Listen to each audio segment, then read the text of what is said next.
현재 글로벌 증시는 약세장 국면입니다. 금리 상승, 소비 둔화, 기업 실적 부진 등이 시장 하락을 주도하고 있습니다.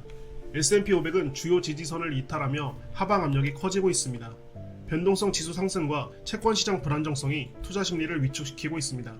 과거 사례를 보면 약세장은 평균 1년간 지속되었으며 반등 전 변동성이 커지는 경향이 있습니다. 소비 패턴 변화는 경기 둔화와 직접적인 관련이 있습니다. 필수 소비재 대비 경기 소비재의 상대 강도가 낮아지면 시장 조정 가능성이 높아집니다. 과거 2000년, 2008년, 2022년에도 이 같은 흐름이 나타났습니다. 이는 소비자들이 경기 불확실성을 인지하고 지출을 줄이고 있음을 의미합니다. 현재 이 지표가 다시 하락 중이며 경기 둔화 신호로 해석됩니다. 필수 소비재가 강세를 보이면 경기 둔화 가능성이 커집니다. 말씀드렸듯 과거 금융위기와 경기 침체 시기에도 필수 소비재가 시장을 주도했습니다. 이는 투자자들이 방어적인 자산을 선호하고 있다는 뜻입니다. 현재 필수 소비재 섹터가 강세를 보이며 경기 소비재 대비 강한 흐름을 보이고 있습니다. 이는 경제 불확실성이 확대되고 있음을 시사합니다. 최근 물가 상승률이 다시 반등하고 있습니다. CPI 상승률이 높아지면서 연준의 금리 정책이 더 오래 지속될 가능성이 있습니다. 주거비와 에너지 가격 상승이 주요 원인으로 작용하고 있는데요. 과거에도 인플레이션이 재확산될 때 시장 변동성이 확대되었습니다. 현재 물가가 다시 오름세를 보이며 시장 불안 요인으로 작용하고 있습니다. NIS의 신고가 신저가 지표입니다. 이 지표는 시장 변동성을 예측하는 중요한 신호인데요. 이 지표가 하락하면 주식시장은 단기적으로 조정받을 가능성이 큽니다. 현재 NIHL이 하락세를 보이며 시장 전반에 약세 신호가 감지되고 있습니다. 과거 2018년, 2020년, 2022년에도 이 지표가 하락한 후 시장 조정이 발생했습니다. 상반기에 지표가 반등하지 않는다면 추가적인 하락 가능성이 존재합니다. NIS의 신고가 신저가 지표는 시장 전환점을 예측하는 지표라고 설명드렸습니다. 이 지표가 변곡점을 기록한 후에는 시장 조정이 발생하는 경향이 있는데요. 과거 데이터에서도 비슷한 패턴이 반복되었습니다. 현재 NIHL 지표가 이동평균선 아래로 하락하며 위험 신호를 보내고 있습니다.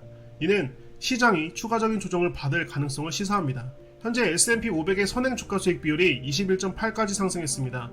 과거 2000년 IT 버블과 2008년 금융위기 직전에도 유사한 수준까지 상승한 후 급락이 발생했습니다. 주가 수익률이 높다는 것은 시장이 실적 대비 과대평가되고 있음을 의미합니다. 현재와 같은 환경에서 기업 실적이 기대치를 충족하지 못하면 조정 가능성이 커집니다.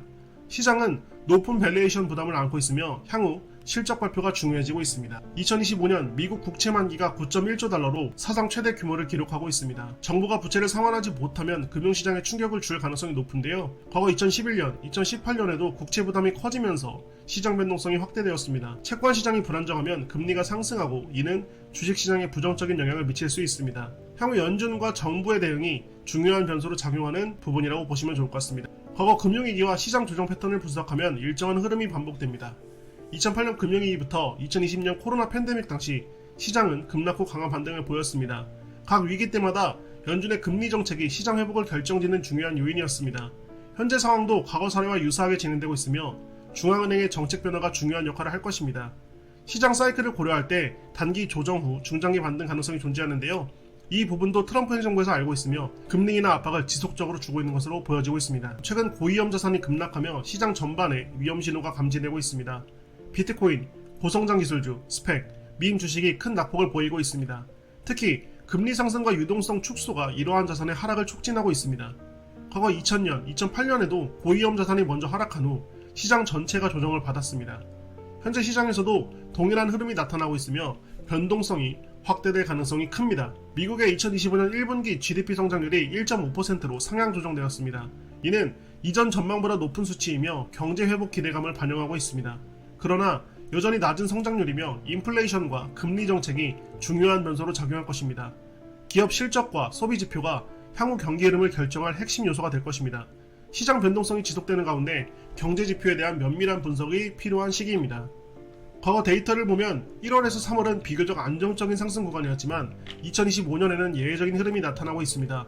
S&P 500은 1월부터 3월까지 하락세를 보이며 계렬적 강세 패턴과 다른 움직임을 보여주고 있습니다. 이는 인플레이션 재확산 우려, 연준의 긴축적 금리 정책 지속, 기업 실적 부진 등이 복합적으로 작용한 결과입니다. 그러나 4월, 7월, 11월은 역사적으로 강한 반등이 발생한 시기이며 9월과 10월은 조정 가능성이 높은 위험 구간으로 분석됩니다. 즉, 전통적인 시즈널리티 패턴이 깨지고 있는 만큼 단순한 월별 패턴 분석이 아닌 거시경제 환경과 시장의 실제 흐름을 함께 고려해야 합니다. 만약 지금 매수를 고려하시는 분들은 4월의 반등 시기를 보신 다음에 천천히 매수 포지션을 가져가도 늦지 않은 듯 합니다. 17층 브리핑룸은 여러분께 구독과 좋아요를 구걸합니다. 앞으로 더 재밌는 자료들로 여러분께 알차게 소개시켜드릴 수 있도록 하겠습니다. 여러분 구독과 좋아요 구걸하겠습니다. 감사합니다.